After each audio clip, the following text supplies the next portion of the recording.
Putting guns in school hallways and transgender rights topping this week's calls, along with a retro reach out and one caller who thinks Steve Raleigh could hit the runway.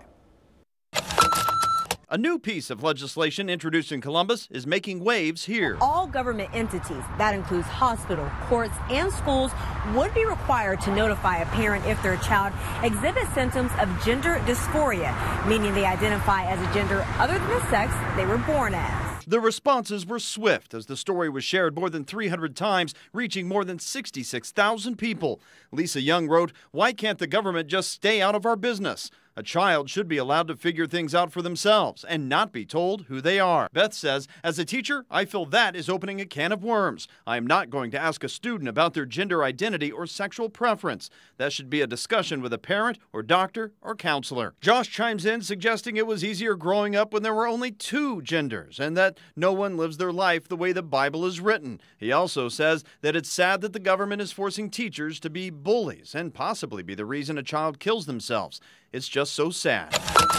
Students and staff will notice some changes when they walk into this building come August. The district will now allow armed teachers and metal detector checks. Richard K. Jones, Hamilton County School Board, got it going on the right way. Protect our kids. They're doing the right thing up there. I wish they'd do it over in Anderson Township. This is a very foolish action. I mean, let's get down to the root of this. The parents are the number one problem. You don't know your kid's got a problem. Now you got to carry guns. Come on, people. We applaud it. We think it's a good idea. Mackenzie Shepard is studying to be a teacher and had this to say about her future career. I can't even fathom the idea that I can be expected to be armed as somebody who is going into the education field. From Facebook and Instagram and email, we get feedback in a variety of electronic forms. But this is the first letter that's ever come in for feedback, hand-typed on an original typewriter. You can feel the bumps on the paper, see the odd spacing and distinct punctuation. Richard Strom, I'll pass on your suggestion to Dan Carroll. And regarding your question on taxes, well, only time will tell. On another note, having a hotline with a phone number publicly known, I'm bound to get a prank call here and there. I think I just caught Bigfoot because he's like the most hairiest monster I've ever seen, and some ladies love that, including my grandma.